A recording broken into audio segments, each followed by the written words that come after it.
All right, we are live. Sweet. Hey everybody, sorry for the slight delay on that.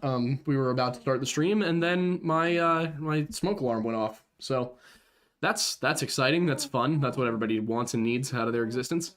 What are you whining about? Come here. Come on. Come here. Come here. No. Okay. You gonna come? Come on. Yep, there he is. So picky. He decided. The boy decided he needed to be more involved tonight. So you know what? Good for him. He's starting to become a little bit of a diva, isn't he? He's becoming a tad bit of a diva, but it's okay. That happens. For those just listening to the audio, Archie was making sounds, and Yep. I couldn't figure out why, but now he seems happy that he's sitting on my lap. So, As he usually is. oh, which he's is happy nice. on the lappy. Oh, he do be Oh, happy. yes, on that. oh, happy. Yeah. Speaking of the Irish accents, we're talking about Ireland today, Yes. and Wales and Scotland and Brittany and Gaul and basically everything that was ever Celtic. The homeland. Yeah, partially because it's just interesting, and St. Patrick's Day is coming up, and we both have Irish in us. Partially because I'm working on another Missing 411 theory video, which is probably going to be what we put out this week. Yep. Which is going to go into the suggestion, the hypothesis that some people have that the people who are disappearing for Missing 411 cases are actually falling out of our dimension into another one, which is out there, but apparently science is starting to come around to the possibility of multiple dimensions. I believe a few years ago, scientists claimed that they discovered evidence, might have been at CERN, of particles moving backwards in time. If you want to check that one and see if you can find it. I didn't totally understand it. I am not a theoretical physicist. So, there are many things I feel capable of understanding quickly and all of that. That is not one of them. Hypothetical superluminal particles called tachyons have a space-like trajectory and thus can appear to move backwards in time, according to an observer in a conventional reference frame. April 8th, 2020, we may have spotted a parallel universe going backwards in time, if you want to pull that guy up. And we will read that to you so you kind of have an idea where we're coming from on this, so that you know that, I'm not totally making this up. This is not just coming out of nowhere. There is a 4,500-year-old 5'11" salmon at the end of my driveway. Seems like a nice guy. I mean, you know what? As we know from studying the history of Ireland, the Leva Gavalna Erin, the Book of the Takings of Ireland, sometimes you survive 5,500 years by becoming a salmon. Sometimes you just got to do it. Yeah. There we go. Is that the article? Yes, it's the article, but I'm trying to figure out where it gets to the point talking about backwards It appears moving. that it... Oh, you got to subscribe to Of continue course. reading. Not going to do that. Yeah, maybe we can find time can actually flow backward, physicists say. There we go. That's the one you were just on. Yep. Okay, wow. I hate if this is like if we put a paywall behind all of our videos, despite the fact there's ads on them. Yep. Okay, so to give you the gist of how this works, to the extent that I understand it, there have been moments where we have spotted particles moving in ways that we don't totally understand. One of those has been seemingly backwards in time. The belief is that it is theoretically possible that multiverses exist and that there is more than one universe, and that this is the whole thing that Marvel is based on, is that everything that can happen does happen in some universe somewhere. Now, I'm not sitting here saying that what scientists discovered about these backwards moving particles proves that there's multiple dimensions, or that there's a parallel dimension, or even a backwards dimension, but instead that scientists are not totally turned off to the idea, which is good. And it might seem a little odd to point out that that's a big deal, but if you look at things like Göbekli Tepe and Atlantis and the things that archaeologists often refuse to look into, the fact that there are physicists who are looking into the possibility of multiple dimensions and actual mainstream physicists, not just people trying to make a buck on the internet, that leads you to the belief that, you know what, this is they have something that is suggesting to them that there is more to the world as we understand it. But it's definitely not they did not discover a parallel dimension that we can observe and go to. It's more of a hypothetical idea at the moment. But at the same time, that's what we, that's kind of where where all science comes from, is somebody notices something that seems a little off and they say, you know what, let's see what's going on here.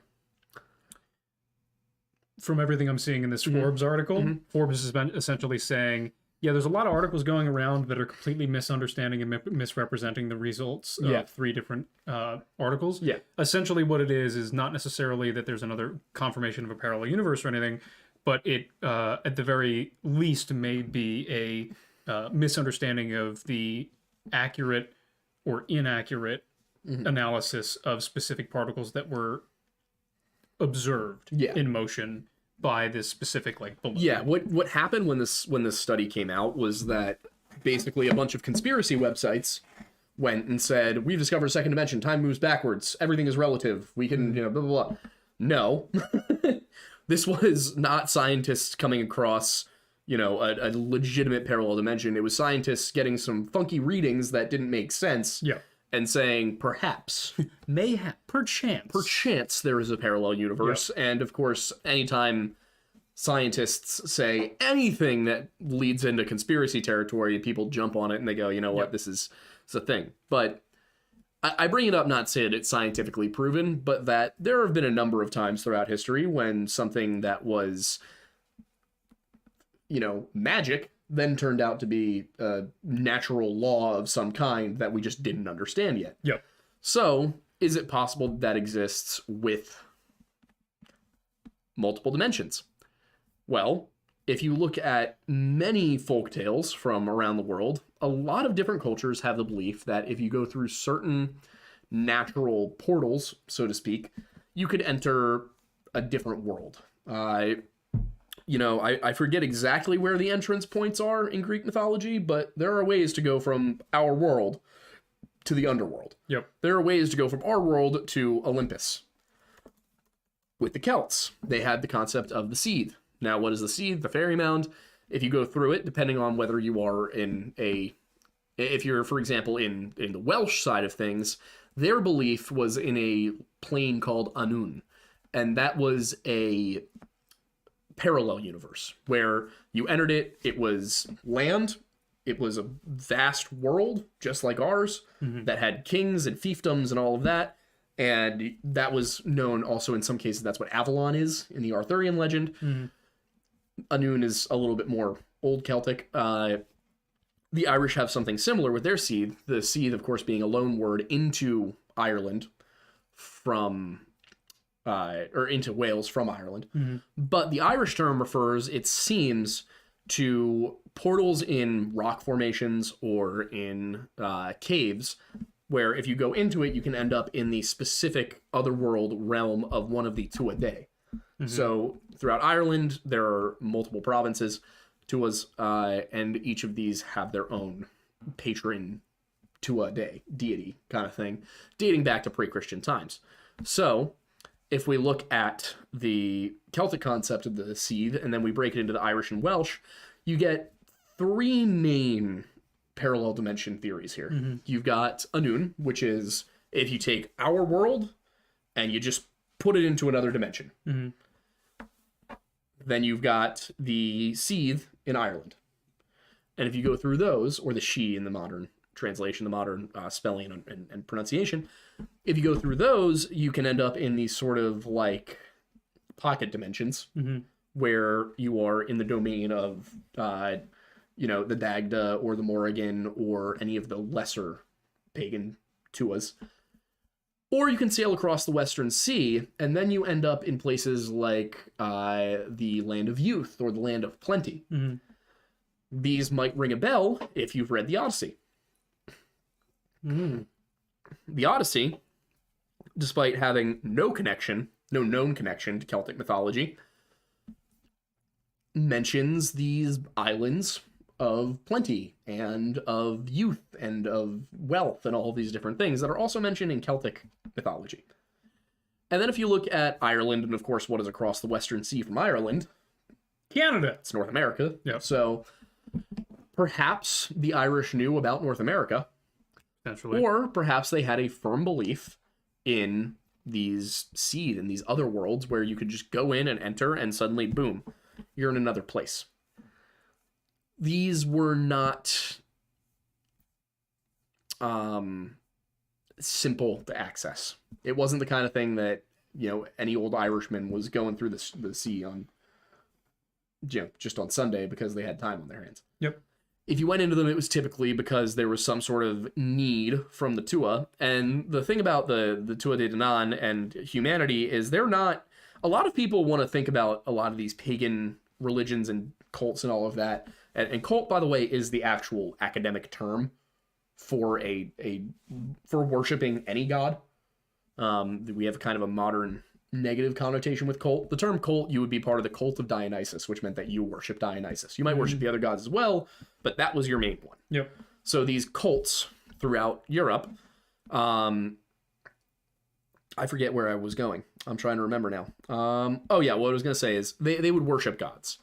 And we have a modern belief that this was a beneficial relationship both ways. But not all of the pagan deities of the old world were like that. It wasn't that you spoke to one and just kind of asked, it wasn't like the Christian form of praying or the Jewish form where you pray to God, you ask for something, you ask for guidance or, the knowledge to do something.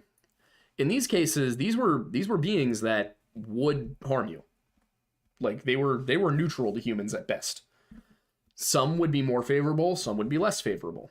And if you look at the story given by the Irish about how they encountered these Tua de Danann, their version of it is that it was a battle, that they fought them. And then they reached kind of an impasse where the Tua de didn't have the numbers to win or something like that. And the Milesians simply couldn't win. So they couldn't wipe them out, and the Tua de couldn't drive the Milesians out. So they made this agreement that the Tua de would go under into the other world, and that the Milesians will become the Gaels and live in the overworld.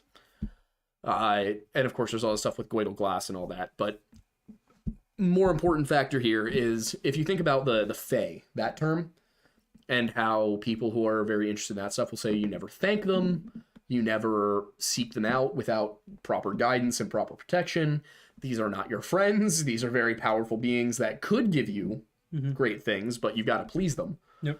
So if you got that, and you understand that there was an objectively antagonistic relationship between the Gaels and the Tua de, it starts to make sense why you don't get a ton of stories of people going into the sea and coming out. Yep. Or going into the Western Sea and coming out. In fact, the Voyage of Bran tells a story where they go and they visit all these different islands. It's very similar to the Odyssey. And then when they come back, everyone who gets off the boat turns to ash. Because they go into the other world and think about the Celtic perception of time was that it wasn't linear like ours is, where time just moves into a straight line and you can't go back. In their version of it, time was more of a spiral. You can think of it like a spiral staircase, maybe, and you could step in and out at different times. But if you went forward, you would if you stepped onto land, you would immediately age, however many years had passed. So in Voyage of Bran, they come back a few hundred years later, and the second anybody steps off the boat, they turn to ash. So if anybody wants to survive, they got to go back somewhere else in the other world. So it's a very complicated system here. It's not simple or cut and dry. Why mention that? Well, why talk about the fact that there's a belief in pocket dimensions and an other world, and that science is not turned off to the possibility that there are other parallel dimensions out there? I mean, if you think about what a wormhole is, it's basically folding space-time. If we can fold space-time, we should be able to tear it as well. And if we tear it, there's got to be something on the other side. Well, and that's that's the concern with the whole theory about wormholes, is that, part of the reason why they're concerned about the potential of experimenting with them is that in an attempt to fold space-time to create a wormhole, you could tear the fabric of space, and because we don't know what's on the other side, people are very scared to find out. Yeah, which is getting far beyond my understanding of physics. Because for me, I'm sitting here like, I thought space was empty. And they're like, no, it's actually fabric. Yeah, it's kind of, think of space similar to the ocean, but instead of the particles of H2O, or the atoms of H2O being what make up the area, or taking up the volume, it is empty in terms of mass, other than the massive objects that exist within it. but there are forces and energies within that space that interact with each other. Okay. Yeah. That's complicated. Yeah. It's like, but it's similar to how, if you have a large moving object in the ocean, it'll create a current. Yeah. Similarly, when you have a large moving object in space, it makes the space around it, the fabric of space around it, kind of warp to its movements. So similar to how if you, let's say, either throw a cannonball into a pool, or if you have a large boat or like a whale moving through the ocean, It'll pull the water along with it. It'll pull water along with it. Or, if you have what a black hole is, it's essentially like a whirlpool. Yeah.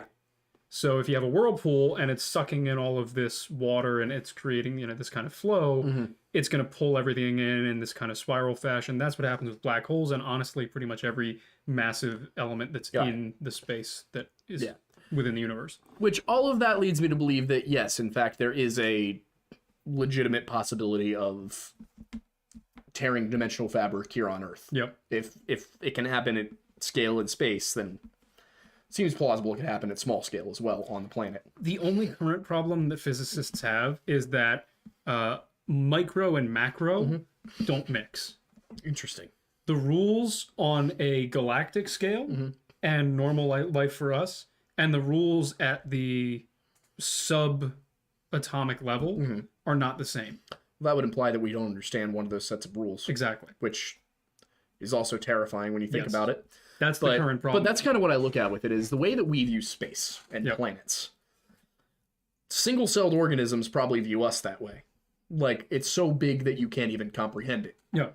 And they don't even have the capability of comprehending. Exactly. So if biological, if there's the difference in scale between a bacterium and a human being has got to be similar to the difference in scale between a human being and a planet.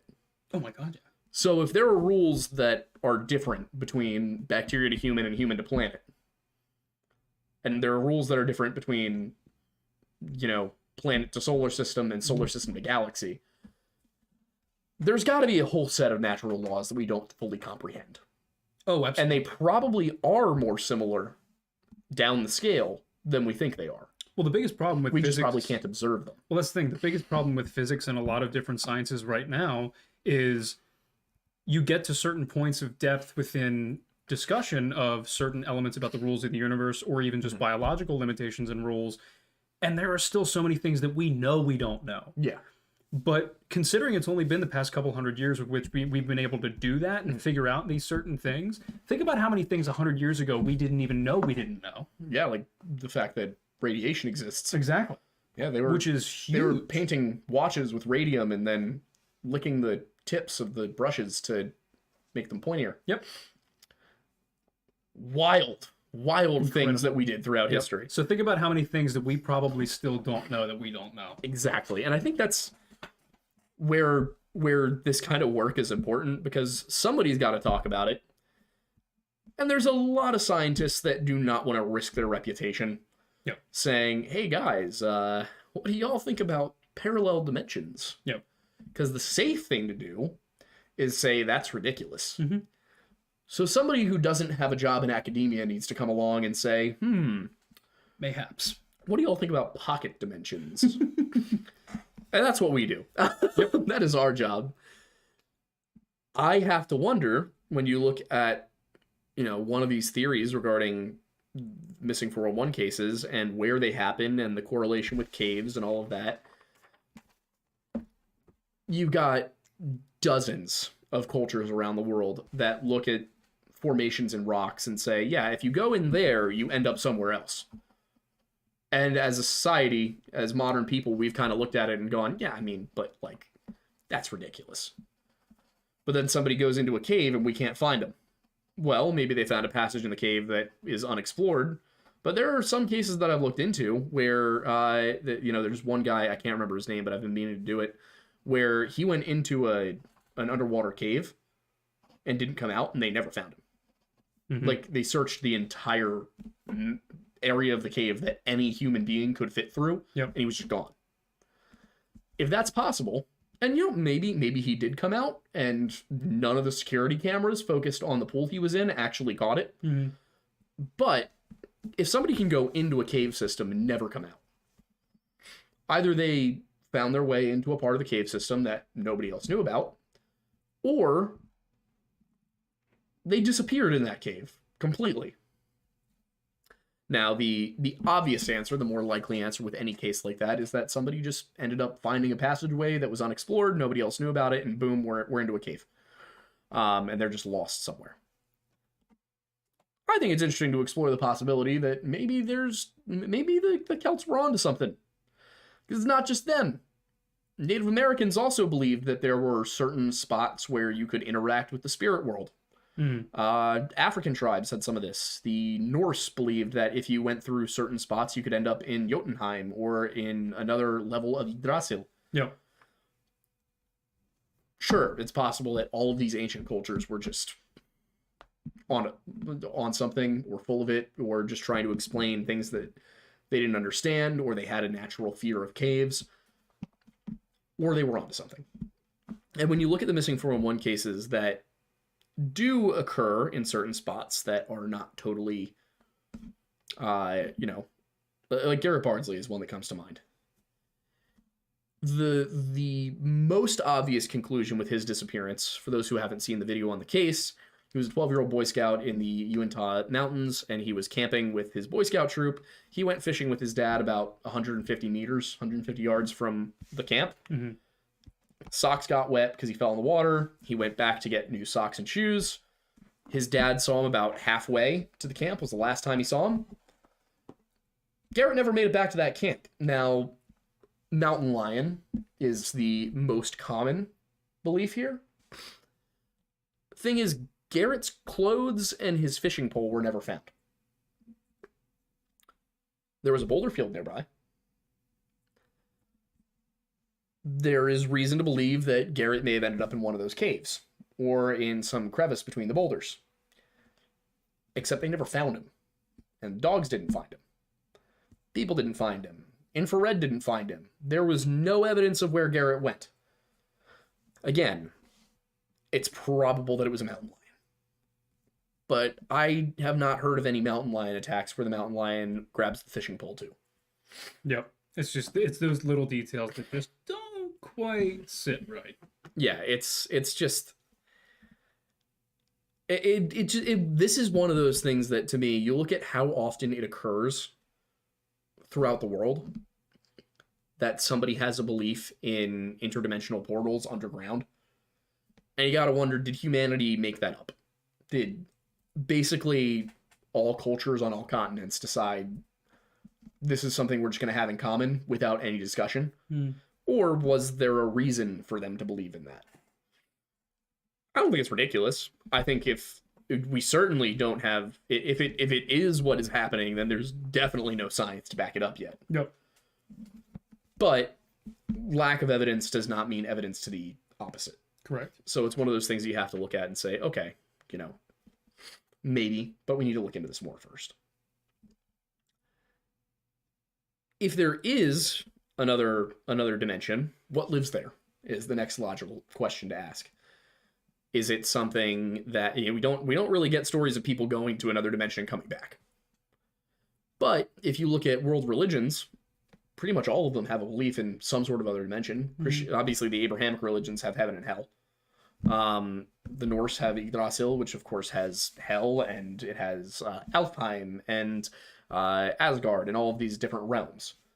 The Celts have the various other worlds and the one we inhabit. All of those are extra dimensions. And I can't, again, it's, if you look at our world as it exists and we ask questions about, for example, aliens, we think of aliens as space, as they came from other planets somewhere very far away. But we have yet to reconcile how the hell they got here. Because we have not detected any signs of life. They would have to be billions of years ahead of us to even get here. Which means that wherever they are, either they have figured out faster than light travel, or they've been traveling for a really long time. They have figured out faster than light travel. Well, it's probably through wormholes. Well, what are wormholes? They are bending the fabric of space-time. How is bending the fabric of space-time all that separate from passing from one reality to another? The only differentiation there is what you define as the definitions of the two. Yeah, exactly. It's how do you define a separate dimension? Is it somewhere very far away within our own universe that you can get to by passing through things? You know, there were fears when they were testing the atomic bombs, they were going to open up black holes on planet Earth. Yep. Which would have been catastrophic. Yeah, that would have been the end of that. Yeah. So, you know, this is a very nebulous kind of thing, and something that we can't say a ton about because how much do we really know? And it's kind of one of those things that sounds like you're meandering around and not coming to any conclusion. But that's the downside with even discussing wormholes, that even the official researchers within that field are recognizing that it's all theoretical as of right now because there's no proof. Yeah. It's... I don't know. I want so badly for somebody to find the starting point for researching this, but I have absolutely no idea where it would even be. But I think about some of these other things, like if you read stories of what people report when they're on DMT, of interacting with otherworldly beings, extra dimensional beings, how people will be on DMT at the same time in separate rooms and like interact with each other, and not in a dream state where they come out of it and the other person's like, oh yeah, I was there. They were just in a different dimension. So if DMT, if those are the experiences people describe, it seems to me that that's the starting point. Because we know that basically all of our ancestors, when it came to religion, when it came to shamanism and things like that, almost all of them used psychedelic drugs to communicate with the spirit world. We look at it today and go, how silly. Their brains, their imaginations were running wild. Maybe it was more than that. You know, maybe the reason that they were constantly talking about interacting with otherworldly beings was because they were actually doing it. Yeah. I think there's such an assumption in the modern era to say either basically if something doesn't fit with something that's in a mainstream religion or in known science, it's ridiculous to say. But Christianity and Judaism and Islam don't say that nobody ever did any drugs. They just talk about the fact that people had visions. Yep. There's also the fact that we believe there's endogenous DMT. That we, as human beings, naturally produce this stuff because we've detected it in people's brains after death. Problem is, you can't test for it unless you cut somebody's head open and check for it. Yep. And that is a very, very risky procedure if the only thing you're doing it for is to see how much DMT is in a living person's brain. Yep. So we don't do it. But if we did start looking down this rabbit hole, what are we going to find? Are we prepared for what we're going to find is also an important question, because the way I'm looking at it, if they do some legit studies on DMT and what your brain is doing while you're on it, what you're experiencing, what you're interacting with, and they determine that, yes, in fact, people who are on DMT have broken some sort of barrier between our dimension and another one, that's terrifying. And it's going to end up with, weapons research probably.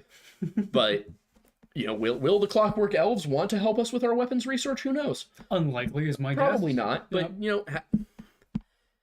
when you read Revelation, or you read some of these ancient Greek stories, ancient Welsh, ancient German, it doesn't matter where you go. The shamans always talk about interacting with extra human beings. And a lot of them match description-wise. And then you look at all of the traditions, and you start to pick up common threads. Obviously, everything becomes more complex. Yep.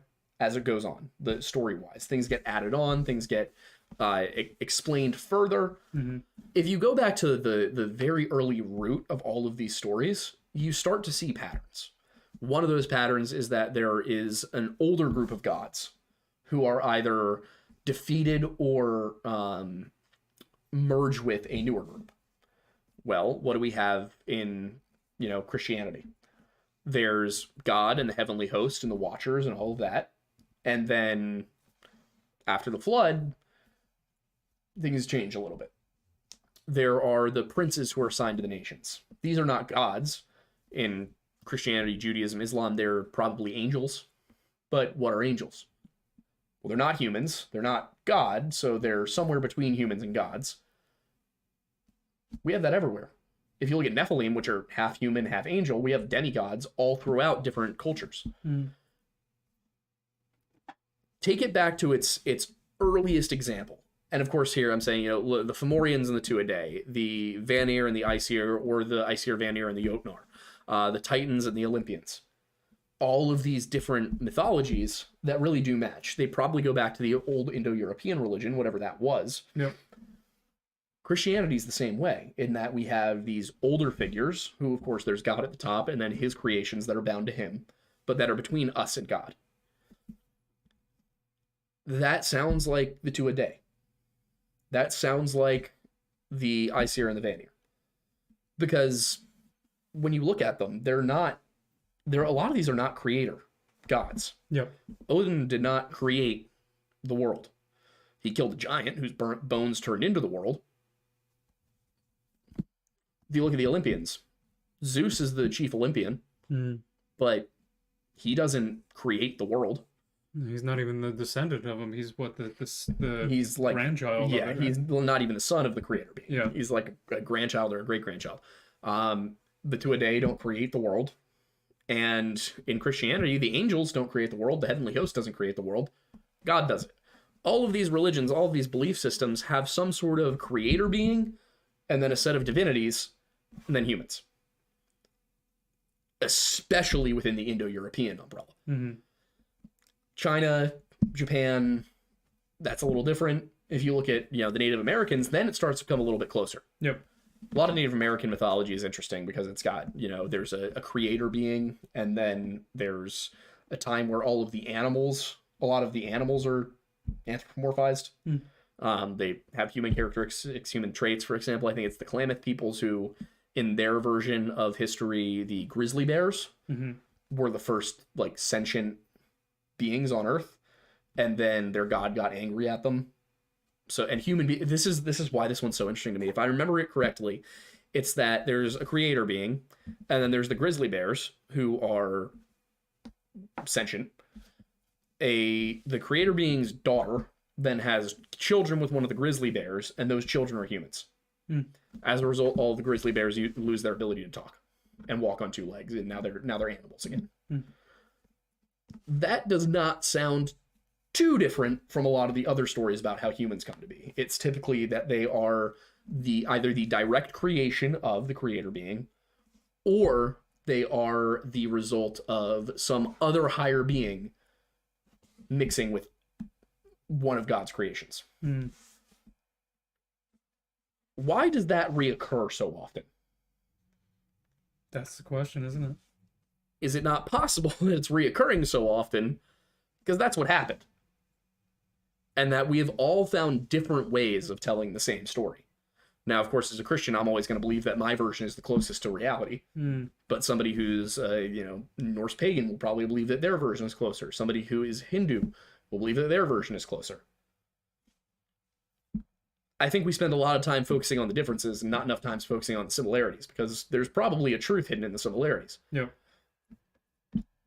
I think there's too many things that religion got right, and not just mine,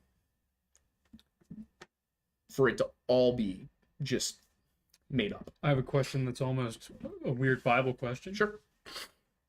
What if the Tower of Babel, what if it wasn't about language? What do you mean?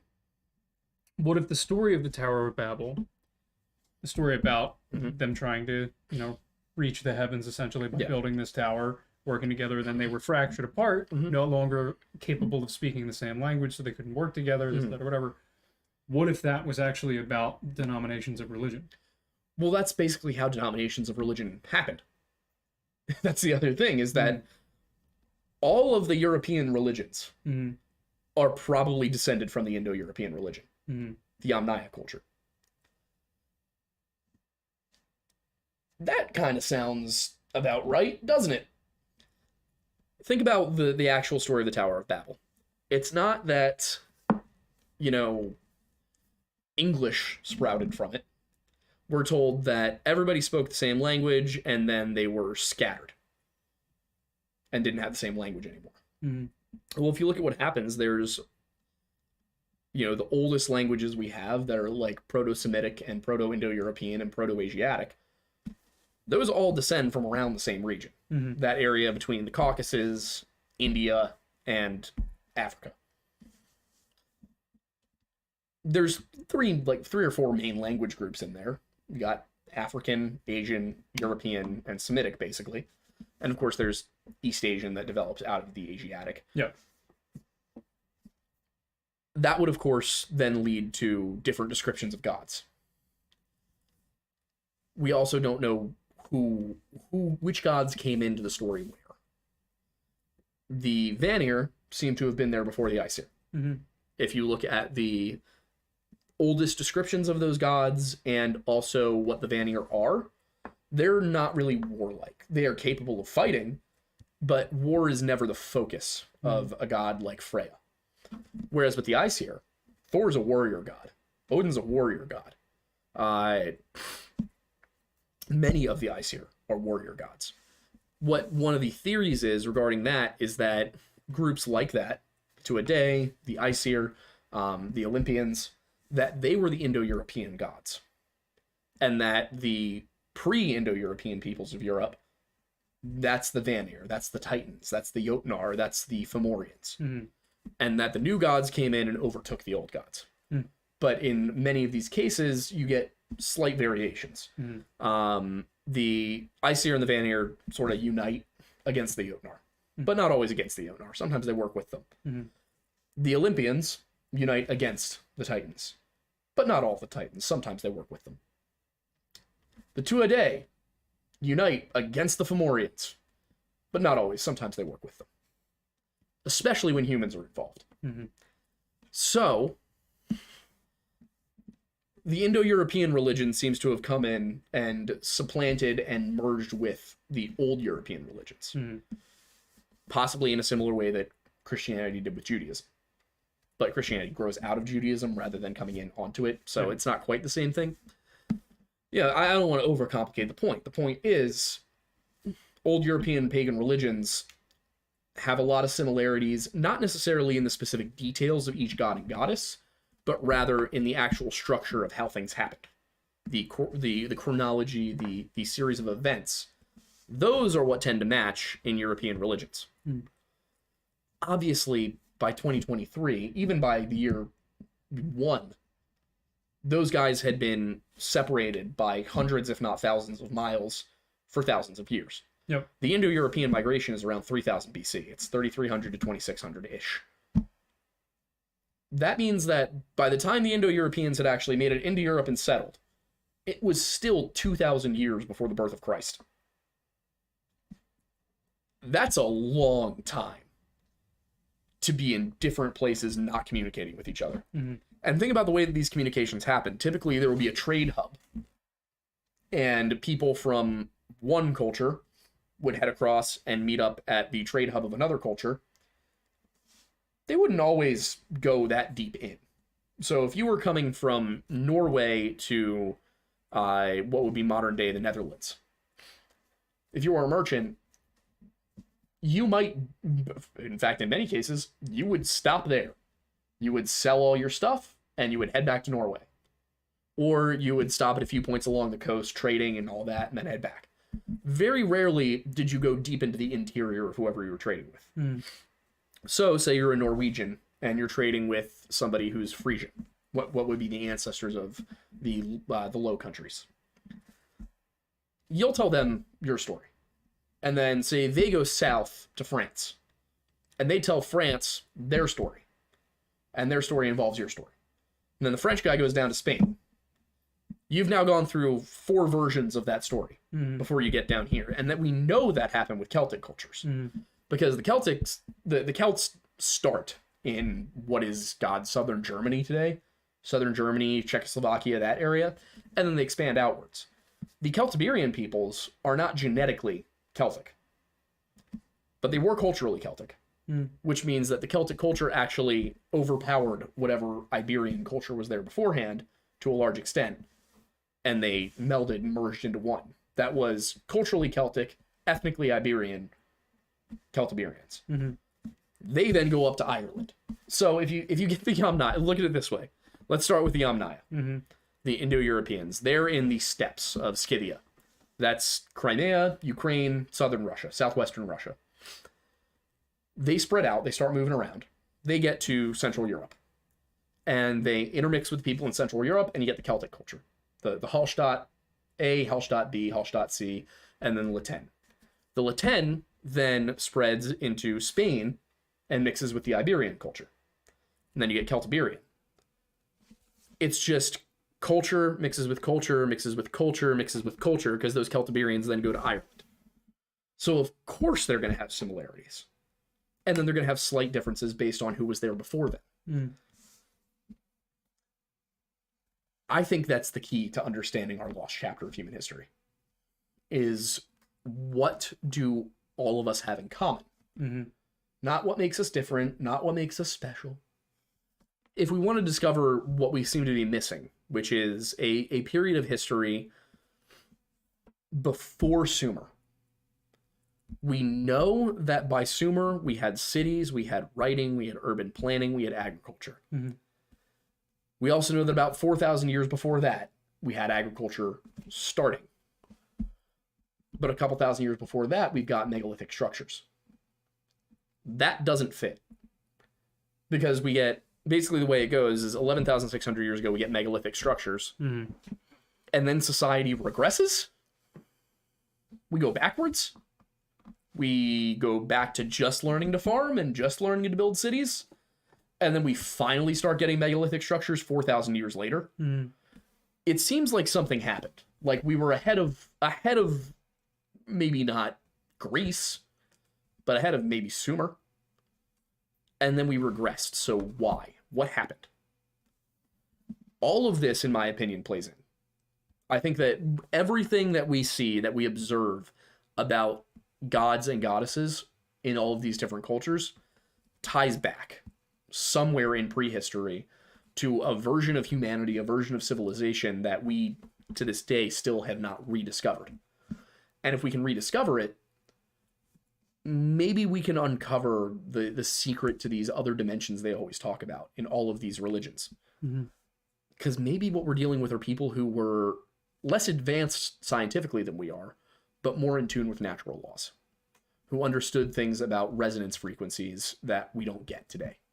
That, maybe they did figure out a way to, maybe Ancient Aliens is right, and they actually did figure out how to levitate stuff using vibrations. Because if you make things vibrate at the right frequency, they're not going to touch each other. Obviously, we still haven't figured that out. If we did, it would be insane. It would be extremely helpful to move everything without friction. But we can't do it yet. Maybe they did have it. Maybe they did figure it out. That's all I'm saying. Is, maybe the key to understanding the lost chapter, Atlantis, all of that, and even our connection with the spirit world, with the divine, maybe figuring all of that out starts with, what the hell are the DMT beings telling us? Like, maybe we should start taking them seriously. That's the thing. Not that they've spoken to me. But like... That's the thing. The biggest question is not what they did or didn't figure out. It's how do we figure out what they did or didn't figure out? I hope we can. I'm so interested because it would connect so many dots about so many different things. And that's what's wild, from Atlantis to the missing 411 phenomenon. Dimensional rifts would explain so much if we could just figure out how they work. And if we could prove that they exist. Well, that's the thing, is like, if they do exist, before we even figure out how they work, we just need to figure out how we can figure out whether or not they exist. Yeah. We'll see, though. But with that, we're asking ourselves questions. It's time for you guys to ask us questions. Yes. And I will be going deep back to the beginning of the podcast. Yeah, and you guys will be getting a recorded version of that rant which is going to be edited and coherent. That's what I'm going to be working on the next 2 days. And while he pulls up super chats, I'm going to grab myself a glass of water. Fair enough. So, ladies and gentlemen, how are we feeling about the estimations about pocket dimensions, dimensional rifts, and the possibility of the connection between missing 411 and vibrations, as according to the ending of our last conversational section? Any thoughts? Any ideas? What do we think about Ohio? I don't know. I can't think about anything that doesn't exist in my mind. So, there's that. What's up? Somebody asks, what do we think about Ohio? And I said, I can't think about something that doesn't exist. So, Oh my god. You know what? No. Here's what we're going to say about Ohio tonight. We rag on Ohio a lot. Mhm. They are going through it right now. Yeah, that's fair. They don't need us ragging on them right now, and I'm trying to figure out a way that we can, like a fundraiser or something that we can add to one of our videos. I can't. So if any of you know of any charities that are focusing on Ohio right now, Yeah.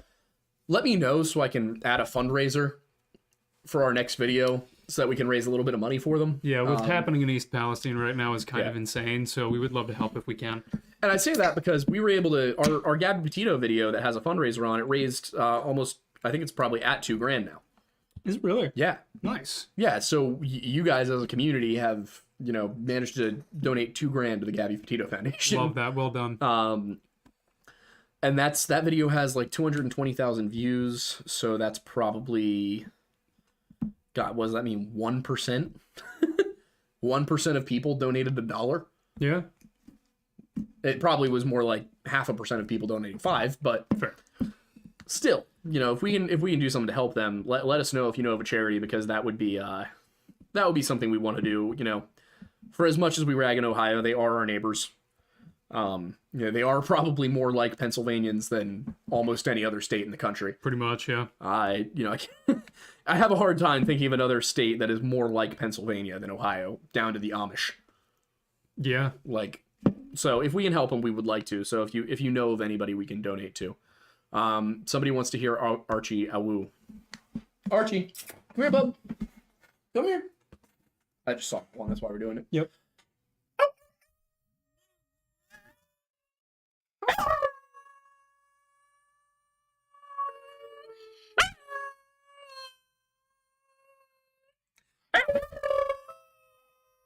It's not the mic's not picking it up. Good boy.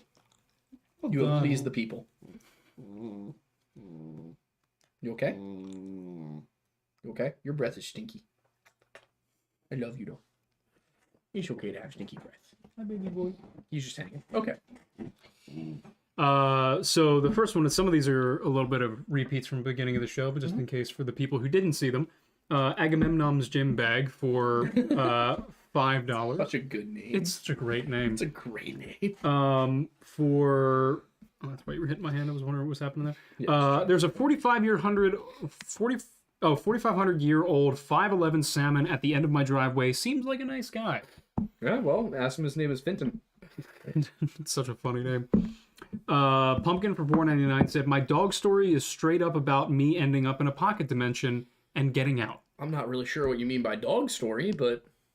I think she sent it to us a while back. We just haven't gotten okay, Remind us where you sent that, and we'll take a look at it. Christian Eacher, I believe that. I think I pronounced that wrong, so correct me if I did. For $2 said, your coffee is great. I'm totally buying more. Oh, thank you. Isn't it tasty? It is great. He threw it at me the other night, and I thanked him. Yes. It's that good. Benita's manga reviews for $4.99 said, absolutely heartbroken that one of my favorite manga got canceled, but you two streaming tonight is making me feel a bit better. Love you, dads. Ooh woo. Dads. We're glad we can make you I happy. hope we're not dads. Gonna have to have some conversations there if that's the case, because that would be very concerning. Pumpkin for $1.99 said, space is finally financially stable enough for myself. Yeah. I don't need kids too. Not ready for that. Space is soup. Space is soup. I mean it. soup is full of large objects floating around in material. Especially if it's alphabet. Yeah, so you know what? I guess that just means that space is the broth. Space broth. Space broth confirmed. Leo for $4.99 said, I just really want to say hi, and then I absolutely love your videos, guys. Please never stop. Thank you. We don't plan on it at the moment, so hopefully we can keep you happy. I mean, I at least am now obligated to make these videos if I want to pay rent. So Yeah, that's a fair point. Yeah, it's a very I good do this point. full time. Dan Lopez for $5 said, we've actually observed a black hole spitting stuff out, so physicists are back to having no idea what black holes are or how they work. Well, that's news to me. I look forward to looking into that. Yeah. I did see one comment in here that asked Vivi Tran said, "What kind of soup you eating, Mattis?" And I can't. I'm not eating any soup right now, but in my mind, I was thinking of Italian wedding soup. I think it's because of the meatballs. Fair. Oh, so what was the one you just read? Which one was that? I just want to read it. That was this one. Actually, sir. Oh, a black hole spitting stuff out. Yes. Love that, right? I'm just trying to comprehend what that means. Because that means that either it produced the stuff itself, it sucked in the stuff and then spit it out, or it's not a supermassive object, it's a portal. And personally, I don't like any of those options. Correct. Because whatever is on the other side of the black hole probably isn't friendly. Probably not. And I just went through a black hole, so it's probably angry. Yeah, probably. Austin TW for $4.99 said, have y'all heard of suspicious observers? I don't know if his 2,000 or 12,000 year cycles idea is right, but if he is right, I'm not excited about what that means. Suspicious observers. Is that a YouTube channel? I would imagine that. You want to write it down? Because I'll take a look at that. Yep.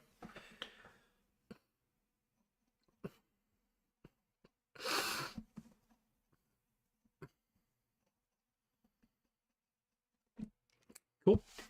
Norberto Rodriguez Jr. for $5 said, maybe we are a prison for something and we happen to be here by purpose to keep it from awakening it, or we are to witness a major event and fight it. Witness a major event and fight it is basically every eschatological situation.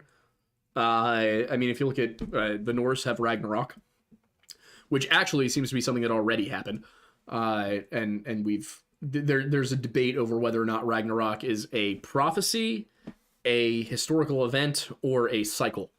All three of those are currently on the table.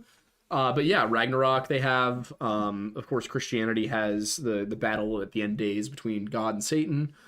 A lot of different cultures have, especially Indo-European ones, have that idea that we will be fighting something at the end of days, and that it's something that is either within the earth or within our realm. So yeah, I think that's, a possibility. Fair. Beef for $5 said, Klamath Bear story was right. It's just she fell out of Mount Shasta and the creator god got pissed that his daughter had kids and didn't come back home. Yeah, I knew it was something along those lines. I'm glad I was able to get that right. Thank you. And we covered Mount Shasta in a video. Yeah, that's why I remember it, is because I remember researching it. Pumpkin said, I heard of a myth that Loki turned into a salmon. I feel like I remember hearing that. I'll have to look into it, because the idea that Loki is the salmon is not too far-fetched. Yeah, fair.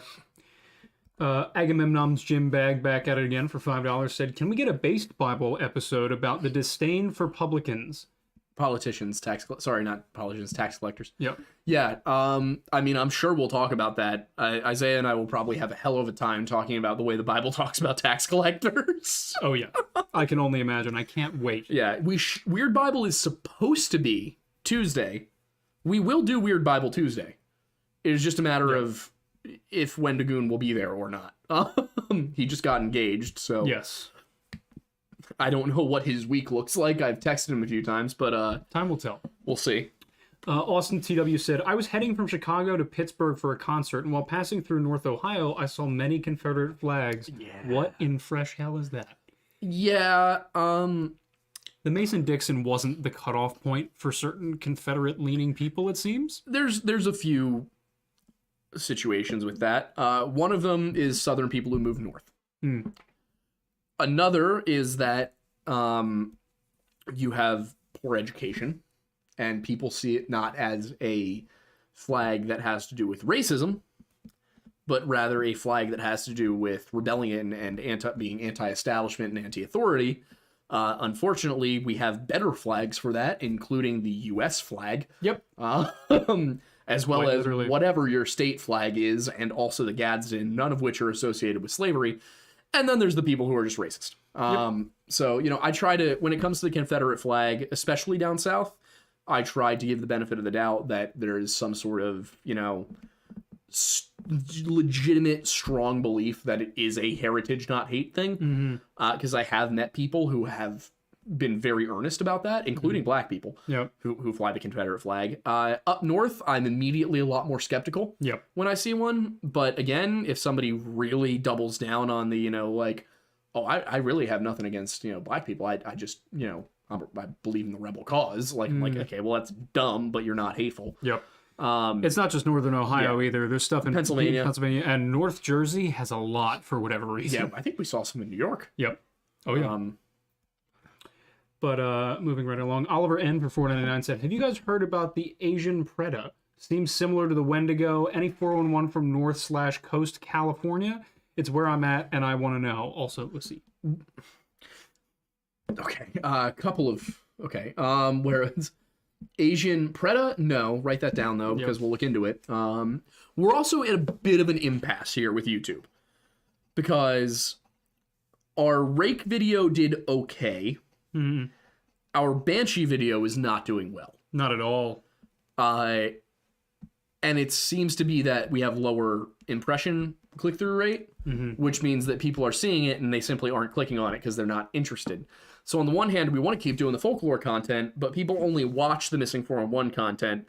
And if we keep doing the Missing 411 only, we are going to run out of topics. So there's one of two things that happens here. Either people continue watching the folklore videos and don't only click because it says Missing 411, and we continue doing a smattering of those two. Or this becomes a true crime channel. Because the only other option is that we don't make money. And then we can't do the channel to the extent we want to do it because we'd both have to have other jobs. So, yeah, I mean, maybe we just take the financial hit and keep doing the folklore ones and the Missing 411 videos until we're making enough money from the folklore ones. But my guess is, as of right now, it may be beneficial to do a mix. That's what I'm thinking, is we do both. Or I pick a Missing 411 case that allows me to tie in folklore, but then we still run out of cases. Like, running out of cases is the problem. More of you need to go missing. Please don't go missing. Please. But you get the point. Yeah, so, I mean, I guess we could end up at a point where this channel is doing true crime, so, you know, that is up to the viewers, is where this goes. I mean, we're going to do what you want to see, so... next is from... I could do clickbait titles, but then people are going to watch, realize it's not what it's about, dislike it, and, you know... leave. Yeah, and that's even worse. Unsubscribe, and then it's... if you have a day of net unsubscriptions, YouTube hates you. YouTube, like, throttles you. So we got to be careful about how we handle that. Cakes for $4.99 said, do the roar. The Archie Wu thing, The Skywolf for $5 said, y'all should check out Overly Sarcastic Productions. They're a fantastic channel. They did a video about the Book of Invasions, and it's great. Yeah, I'll take a look at it. We just shot our Drunk Folklore last night, and it was on all of this, and as incoherent as you could expect. It was absolutely not coherent. You would be surprised. It was more coherent than you think, Oh, well, I screamed a few times. But believe it or not, Thank you, Kellen. Believe it or not, that was in fact coherent within the context of what we were doing. Also, by the way, to everybody, if you do want to, you know, one way that we can continue doing the folklore stuff as well as the Missing 401 stuff is the more people support us on Patreon, the less we have to worry about how many views something gets on YouTube. There's still the algorithm in us wanting videos that to not put out multiple videos that do poorly. Because if we have the way the YouTube algorithm works, it's not friendly to people who just have a couple videos that don't do well. So that's why the next video is going to be missing from one topic. It's because there's just we have to. Yep. We don't really have an option. We have no choice. Yep. Christian Bennett, hello sir, for $20 stepdad. said, do you think the Philadelphia experiment that Tesla and Einstein did actually tore space-time fabric? I have to look into the truth behind that whole thing because the government claims it didn't happen. Of course they do. So I have to look into it and figure it out. Now, if it did happen, and if it did happen as described, that does sound correct. Like it ripped something. Is that, correct me if I'm wrong, that's the one where Tesla was trying to prove unlimited power, essentially, in terms of... Philadelphia experiment was either teleportation or time travel. Okay.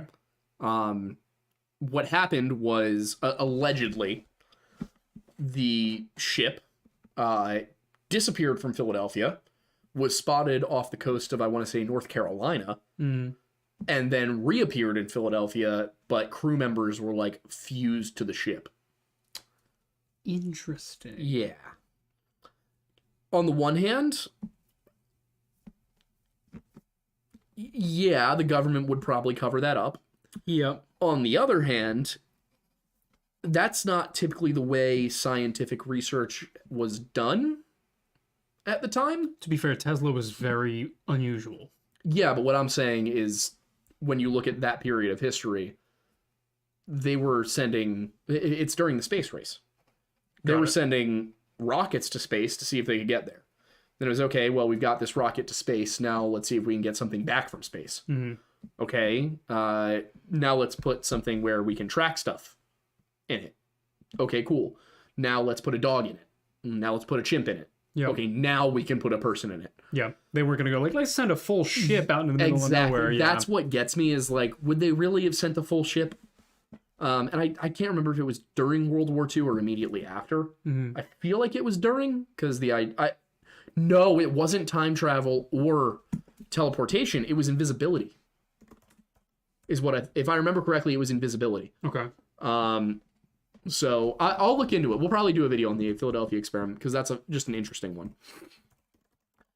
Yeah, honestly, that could be an untapped market, is weird experiments that people or the government has done. What? Yeah. Yeah. Jake the Syndicalist said, hello from Jew Gang. How are y'all?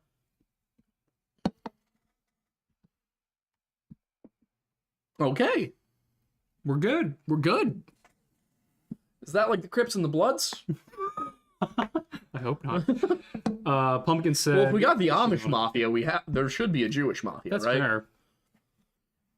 Everybody's got a mafia. Yeah, except the Poles, I feel like. Never really heard of Polish organized crime. But Polish mafia sounds like a thing. It does sound like a thing, yeah. Yeah.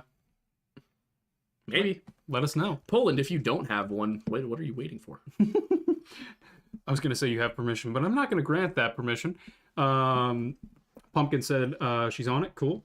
Kelly Gardner for $20 said, hi, first time joining the stream. As a born and raised Utahn, wanted to check in to see if Aiden has learned how to pronounce... Uintah. Uintah. Uintah, I believe is the correct pronunciation. That's what I was told. Uintah. All Dragons Are Sluts for 10 says, gonna try your coffee tomorrow. It's currently in my mailbox. Gonna need that dirty bean water after helping my sick kid all week with a trip to the hospital. Love you guys. I hope your child is okay. Yeah, I hope the kid's doing good. But the dirty bean water is delicious and quite helpful. Yes, it is great. Problematic Farmer for $10 said, when am I gonna get a blank episode? A Dibbikin. Dibbikin? Sure. We've been covered. Yeah, I can do that. I think. What is it? A Dybbuk. It's, I believe, post Second Temple Jewish mysticism. Okay. But a Dybbuk box. I believe it's kind of the same idea as like. Yeah, I don't know enough about it to say for sure. I'll have to look into it because it's been a while since I read up on them. Fair enough. Gurk Roleplay for $5 said, hey, just wanted to say you guys are really cool and inform you. Thank you. I'm actively binging every podcast. Also must ask, favorite post HRE German country. Ooh. Well, I mean, that's the thing, is the HRE lasted a pretty long time. When did it end officially? Oh, that's the thing, is I feel like the Austro-Hungarian Empire was the remnant state of the Holy Roman Empire. Mm-hmm. If you want to look that up. This is getting out of my period of history into the period of history that I find completely uninteresting. But yeah, do you want to pull up when did the HRE end? Because all right, 1806.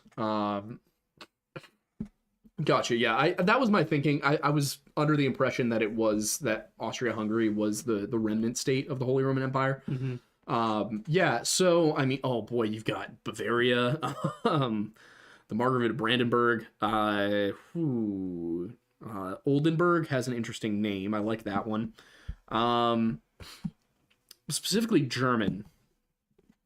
Bavaria has very interesting history. I think Bavaria would be my go-to. Just very culturally distinct, maintained a lot of its differences from the rest of Germany through the unification. Mm-hmm. Either that or Saxony, just because Saxony has, like, there was one point at which the king of Poland was also the king of Saxony.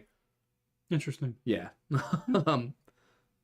Yeah, it's just like an interesting situation. That period of European history is wild because it's the feudal system just like got completely out of hand Mm-hmm.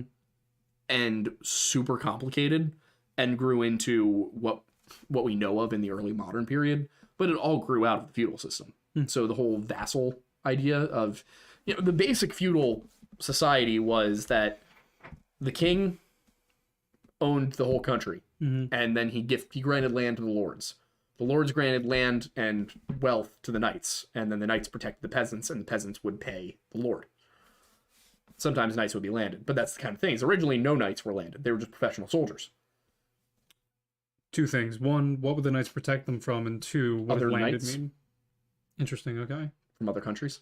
Oh, got it, okay. Yeah, and okay. bandits. Got it, that makes sense. And then what does landed mean? It meant they owned land. Okay, got it. So yeah, the early knights were just professional soldiers. That's what the word meant.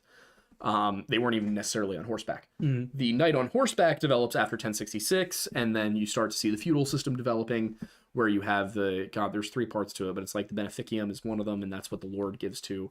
The homage was one. You had to pay homage, and the lord you paid homage to would give you a beneficium, which was your land, your property, your wealth, whatever the transfer was there.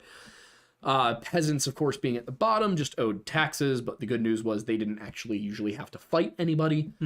On occasion, they were involved in armies, but it was typically as basically just like weight. If you wanted to be... Was there vertical mobility in the sense of if you were a peasant, you wanted to be a soldier and then soldier to knight? Is that possible? That was why most peasants would go to war. Okay.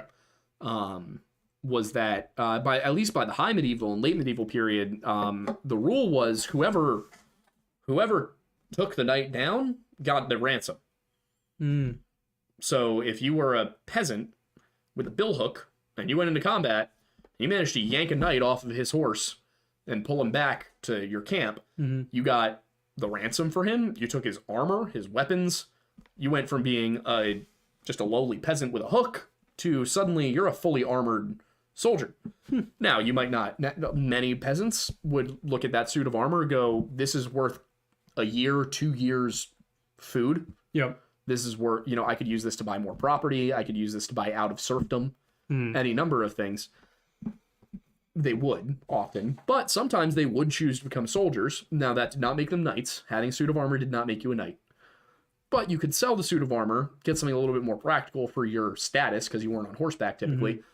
And then if you performed admirably in battle, or if you became a squire to somebody, if you were young enough, there were a number of ways that you could become a knight.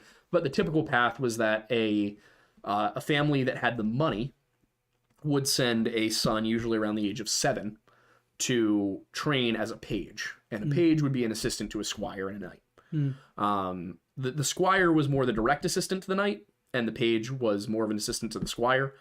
But pages would learn all the basics: how to read, how to write, chivalry, religion, and begin to learn the aspects of fighting. But they would more be concerned with, putting the bridle on the horse, that kind of stuff. Yep. And then the squire would usually accompany the knight in battle, and either they would be, usually back as like a medium infantry force, or they would ride in with the knight. Some squires who were fully trained as knights, just hadn't received knighthood yet, would ride with the knights. And in some cases, you could have a lord who was a squire, because they would be a squire to a higher lord. Got it. At later in the medieval period, squire started to mean like you were attached to another knight. You were their subordinate. Got it. But in a different sense. It all gets very murky and into The the... squire became sidekick, essentially. To an extent, yeah. And you could have an entire battalion of squires. Yeah. Because they typically didn't have quite the same equipment. Video games, of course, play up the difference way too much. But yeah, it's the typical path was you become page at age 7, a squire at age 14-ish, and then a knight around 18 to 20. Interesting. Okay. Yeah. Could you move upward from knight to lord? Was that possible? Yeah. Yeah. Yeah. It was actually much simpler because it was just a lord said, all right, well, you can have some land now. So you were automatically a lord as soon as you owned land? Not... It was really a specific amount of land, and look at it this way. A landed knight was still under a lord. Okay. To become... A landed knight might have the same amount of land as a lord, but to become a lord, they needed to be given that title from the king. Got it. Any knight could make a knight in many cases. Not always. There were some cases where it had to be a lord that knighted you, but in many cases, any knight could make a knight. And now, of course, if they made a knight out of somebody who had no business being a knight, they would often be punished for it. You were staking your reputation on people. You got to remember, this is a time period in history where honor meant a lot more than it does today. Yeah. Your reputation, your honor, that was a important factor of who you were. So that was kind of how things worked. Was a king could make a lord could make a knight could kind of make another knight. Yeah. But it was less common. It was typically somebody who was of the barony, of the nobility. Baron as a term is applies to anybody who had a noble title. That makes sense. Norberto Rodriguez Jr. for $5 said, maybe the war of heaven and hell had caused so much cosmic damage that it's too dangerous to mess with the cosmic forces. Perhaps. Mayhap. Austin TW said, for suspicious observer, check the playlist tab. Okay. Also, to just actually respond to Norberto, if you're, it depends what you're discussing. When you say the war between heaven and hell, but yeah, there could also be that. We do have the understanding, at least in my religion, that the end days have not yet come. But we're not the only religion, and there are a lot that suggest the end days did come, that war already happened, and we're living in the ruined world. Interesting. Yeah. Kellen, the official data for $9.99 said, here's some cash. I love the folklore videos. Thanks, Kellen. Thank you. Christmas-loving engineer for $5 said, thought I was going to catch y'all live, but got time zone / start time mixed up. RIP. Looking forward to listening to this at work tomorrow. Well, glad you stopped by at the very least. Apologies that that the time zone was incorrect. Thermit the Frog for $5 said, okay, the Mad Puppy has requested it. Time to go missing hunting a spicy W. Please don't, but... Please don't. Yeah, I'll leave it at that. Just please don't. Don't try to find the Wendigo. What? A bad plan. Over there? Don't do it. What you doing? Don't do it, boy. Hi, buddy. Agamemnon Jim Bag for $5 said, have you looked into Subscribestar? Patreon is a no-go for me, dog.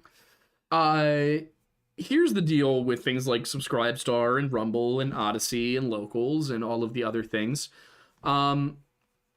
There's definitely some political division in the media space, and I would love to stop supporting a company like Patreon who,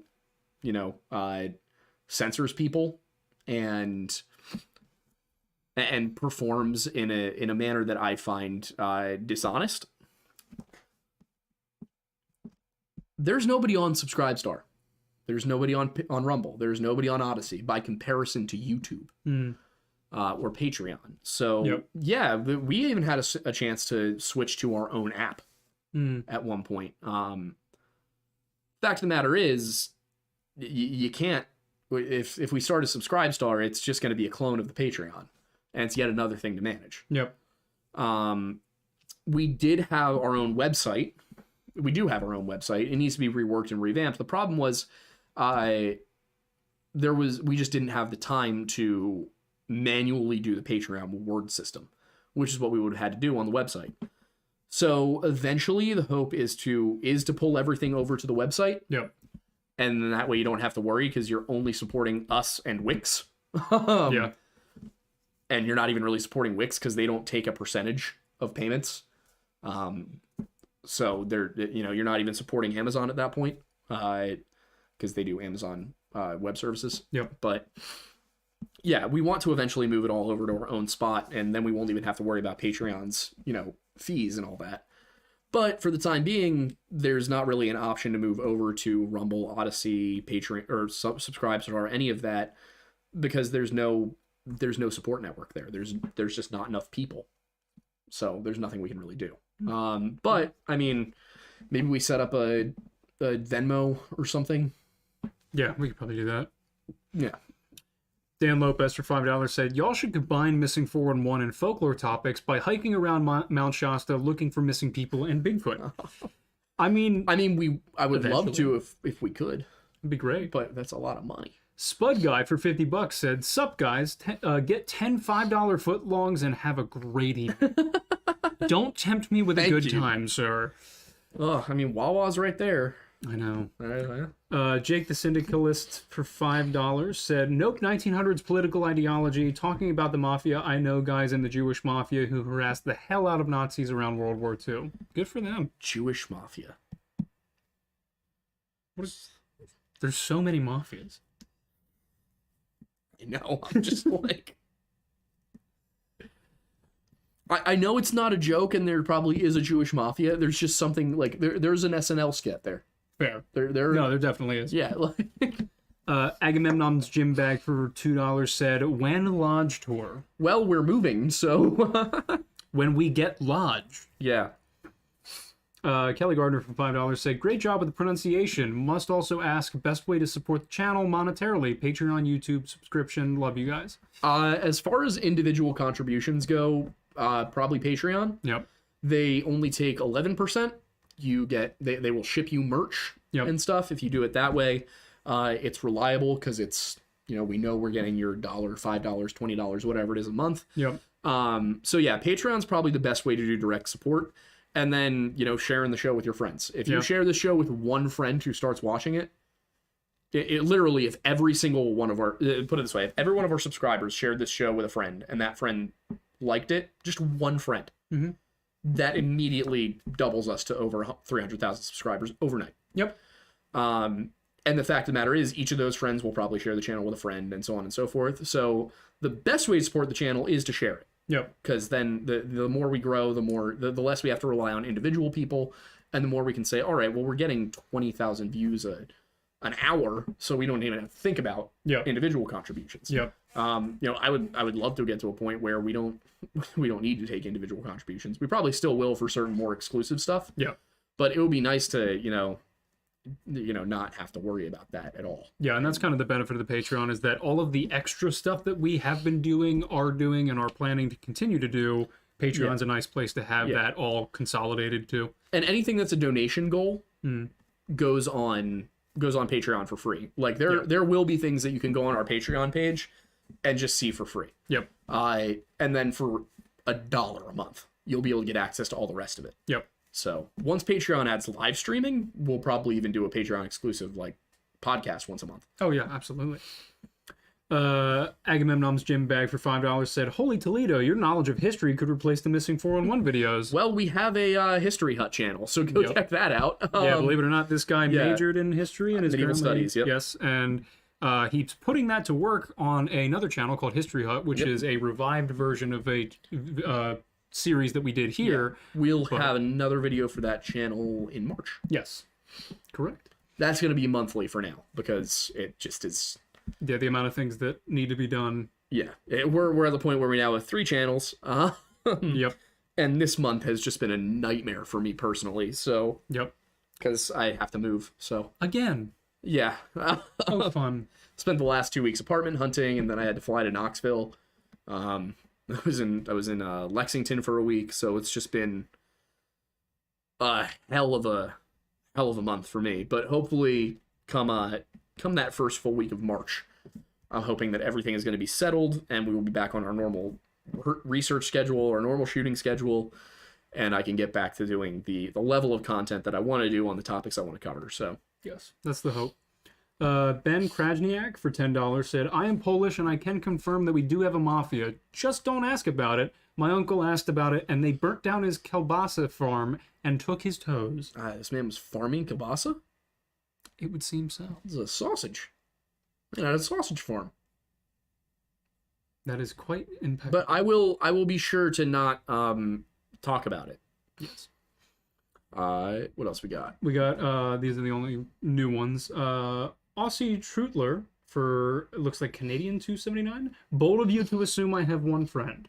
You gotta have one friend. I think you're selling yourself short there.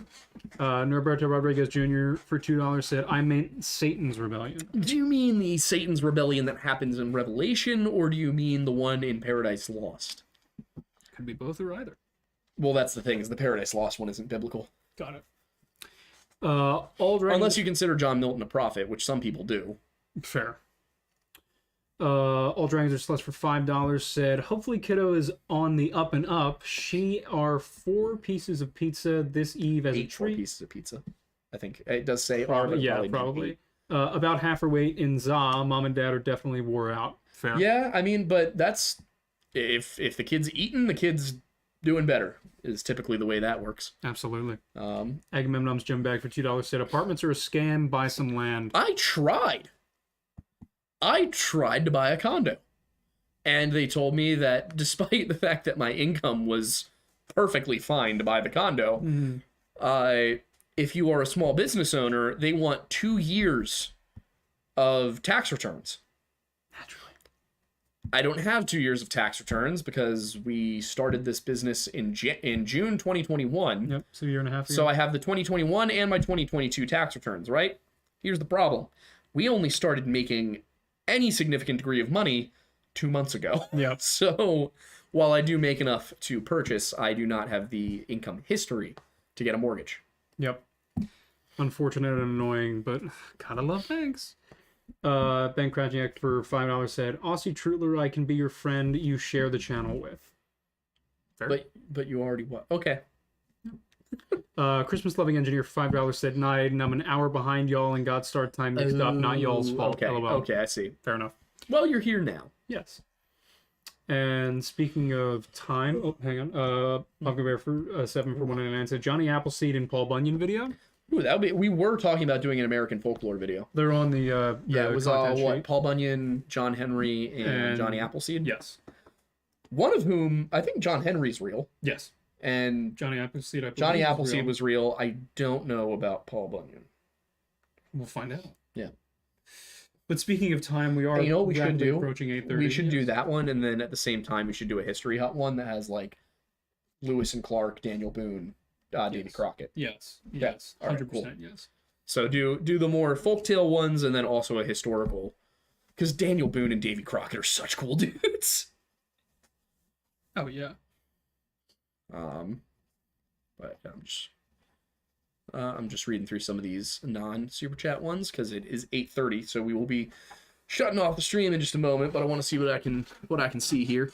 Thoughts on chalky milk? It is God's beverage. Chocolate milk is the greatest thing bestowed upon mankind. I want to drink it straight from the chocolate cow. You probably can. Probably can.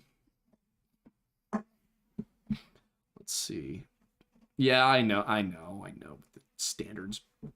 Brendan, I get it. I'm just upset about it. What standards? With mortgage Oh, stuff, with how much income you have to have. yeah, that's fair. Jennifer Heminger said, I just want to say thank you to you guys. I got my dad obsessed with your channel. He has mental issues and you two keep him grounded and focused. Aw, well, thank you. That's awesome. I'm glad. I'm glad that we are able to be a consistent thing for somebody. Robert Moore said you should move to West Virginia and work with Tim Pool and Shane Cashman. Fun fact, we've reached out to Tim because while he's been growing, we figured, we were in a position where we would happily license the Lore Lodge intellectual property to the Timcast network in exchange for a consistent salary. That was something that we discussed back when we weren't making a ton of money, but the show had good trajectory. Because we would have been willing probably to take a like $60,000 a year salary each and not have to worry about only making money from the show. Yep. With the understanding that, that would probably be like a 3-year contract, 5-year contract, and we would probably not make as much, over those last couple years. But it would have given us a consistent income while we built the show and while we focused on it and built up a catalog. At this point, you'd have to offer us a lot of money. Yeah. To sell or license anything about the channel. Yeah, IPs are important. So, would I love to go on Timcast? Yeah, I think it would be a lot of fun. It would be a good break from some of their normal doom and gloom. I would love to, have a nice heart-to-heart with Ian about why he needs to stop getting history wrong. All that. I love the show. And I love a lot of the guests and the recurring ones. It's just, they're not... that's the thing about Shane is... I won't say anything bad about the guy, but just the Inverted World doesn't... I don't feel like he does the due diligence that we do when it comes to the stuff we talk about, where it's very academic. There's a lot of research involved. He's a journalist. He's chasing the story. I'm a historian. I'm chasing the truth. That's the difference. Yep. Christine P. But that said, I would, if we could go on Timcast, I would love to. Or if we could talk to Shane and, be on an episode of that show, cool. That would be great. Oh, yeah. Just, they weren't interested, so. Maybe in the future. Maybe. Christine Pimbino Bennett. I prefer Bennett instead. What about female folklore characters? We just did a show about the Banshee. Yeah. But yeah, we could do some more. I want to do one on Lilith. Ooh, yeah. Because that's one that gets misunderstood all the time. Let's see what else we got in here. Two more supers just came in. Yeah. Matthew Moody for $5 said, time to get some chalky milk. Valid. Perturbed Alpaca for $5 said, tell Ian we love him and to stop. Inverted World isn't good. Okay, yeah, I don't love Inverted World. It feels very like Ghost Hunters to me, in that it's about making good TV, not fair investigating something. But but all right. In order to avoid becoming another missing 401 case, what would you guys suggest? That's a video. Yes. We will answer that question by making a video. With that said, I think it's time for us to hop off for the night. Thank you guys so much for hanging out. If you like what we're doing here, you can subscribe to us on Patreon, you can share the show with a friend, or you can buy our coffee. We also have our merch store, thelorelodge.shop, where you can get hoodies and shirts that are Lore Lodge themed, including this one, which says Only Phantoms. Yes. Turn heads at the bar, the daycare center, even church. Probably not church. Probably shouldn't with church. We did. And the graveyard. You'll be turning headstones at the graveyard. How drunk did you get during that you drink? Oh boy. That's the one where somebody donated 100 subs. That's right. I remember you telling me. Also, to make up for the fact that I've barely streamed the last 2 weeks because I was traveling, I will be Twitch streaming every night this week because we're playing Sons of the Forest all the way through. My God, man. Yeah. My God, man. Oh yeah, I'm moving. I'm researching. I'm streaming. When am I gonna stream? I don't know. Don't prevent yourself from sleeping, please. Sleep is for people who need sleep. I am a people who needs sleep. So are you. I'm not asking you to I know. stay up. No, I know. Although if we do the 24-hour stream, you're gonna have to stay up. No, I know. I will happily do that. Yeah, but no, Gurk, I was struggling that night. I think I called after that when I called my girlfriend, and I was just like hiccuping for an hour. I mean, fair. It was fair. She was like, "Are you good?" Okay. Norberto said, "Wait, if Satan's rebellion didn't happen first, it's yet to happen, and Revelation is the first battle." Yeah, that's how I understand it. Is that Satan in the Old Testament is still part of God's like ruling council. It seems like if you look at Job, for example, it says that God was meeting with the sons of God, and that Satan came from strolling up and down in the earth and all of that, and talks to God and all that. He's not. It doesn't arrive and there's a fight. He comes in and basically, it seems like Satan's job, his role, whether it's something God gave him or something he assumed himself, is to be the accuser. And a lot of people like think of Satan as inherently evil himself in certain senses that he's not. There's a belief that he's kind of like an anti-god. He's not really an anti-god. That comes out of dualist reinterpretations. Satan's role is often to test the faithful, or to to lead people astray. Basically, there's this ongoing current of God created everything, including Satan. Satan doesn't like humans and doesn't think that they're worth God's love. So he just keeps trying to prove him wrong. Now, some of that, I will say, it sounds like Paradise Lost. I'm not saying that's exactly what the Bible says. That's kind of the running theme of a lot of these incidences, specifically with Job, where God said, Satan's like, people only like you because you give them stuff. And God's like, have you considered my servant Job? And Satan spends a while trying to get Job to denounce his faith, and he won't do it. So that's kind of, that also, of course, gets paralleled in the New Testament as well with Christ in the desert. Yep. But yeah, so Satan's rebellion happens in Revelation. It's a prophecy. He did not already have his rebellion. Y'all need to go to the Nahanni River Valley and stream it. I would love to. It looks beautiful there, actually. Yeah. My only worry is that Canada, so no gun. Yeah. But now I got to read through more of these. Ben Krajnik said, did you give your congrats to Wendigoon on his engagement yet? I had not, because I saw it just before the show. But I will be texting him to say congratulations. I'm very happy for him. And Kayla's awesome. Oh, yeah. We've met her. She's just a fantastic person. And they're great together, which is fantastic. Yeah, they one of the best couples I've ever met. Perturbed Alpaca said, sleep when we're dead. There's one more right above that. Where? There you go. Oh, Bobcat said, would a 26.5 mil, that's a very specific measurement, flare gun be effective for defense against a Wendigo? I would say that it's one of the more effective ones, definitely more so than a 9mm. Yeah.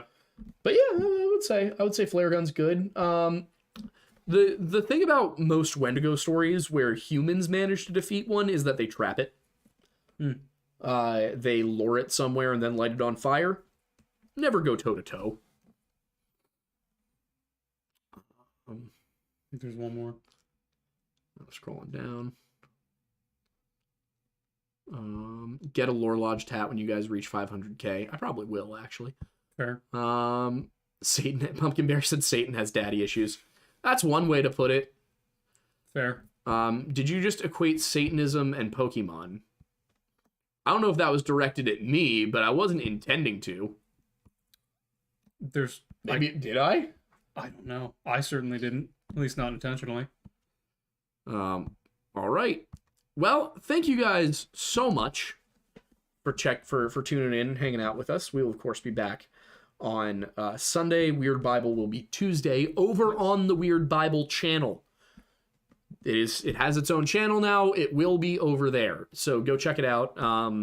We would love to see a solid number of people in that live, and that channel also has all of the old episodes on it. They're all still there. And it will also have Lore Lodge style Bible story videos that will be coming up. We will have to, it's probably going to be a bit of me writing out the research for 10 of them and then shooting all of them and then posting them, rather than me trying to work it into the current schedule. What I want to do is I want to get ahead on Lore Lodge and then also get ahead on History Hut and Weird Bible. So those will also be, and we will be launching a History Hut podcast as well, which will have guests like History Daddy, Stakuyi, Roman Helmet Guy, a whole bunch of other history creators. So those are going to be a lot of fun. They're going to be roundtable style, just discussions.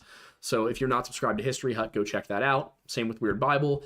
And make sure that you at least are following our Patreon, even if you're not subscribed, because we will be posting stuff up there as well. All of the donation goal videos. And also, if you want to subscribe, it's just $1 a month, and it really does do a lot to help us. It's a much more reliable form of income, and it's nice to know exactly what's going to be there in the month. So thank you so much, and we will see you on the next one.